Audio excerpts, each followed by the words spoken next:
గతం నుంచి కూడా నేను కాంగ్రెస్ పార్టీలో ఉండేవాడిని. స్వర్గీయ మంత్రివర్యులు జక్కంపూడి రామ్మోహన్ గారికి నేను బాగా స్నేహితులు. అతనితో కలిసిమెలిసి ఉంటుంది. రాజశేఖర రెడ్డి గారితో కూడా నాకు బాగా సన్నిహితమైన సంబంధం ఉంది. ఈ పరిస్థితుల్లో ఇవాళ ఆరోపణలు అనేవి సహజం. ప్రతి ఒక్కరి మీద రకరకాల ఆరోపణలు వస్తాయి. ఈ ఆరోపణలు నిరూపయ్యే కానీ వారి ముద్దాయాన్ని నిర్ధారణ చేసే అవకాశం లేదు. అంచేత పైగా రాజశేఖర రెడ్డి గారు ఆనాడు చేసిన అభివృద్ధి అన్ని వర్గాలు కూడా ఆకట్టుకున్నాడు ఆయన.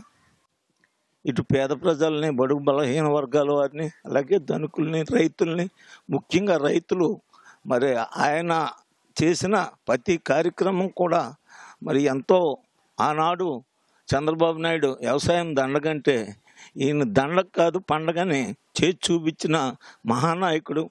దాని మీద వారి ఆహ్వానం మీద పైగా నేను నిర్ణయం తీసుకుని మరి ఆ పార్టీలో జాయిన్ అవటం జరిగింది.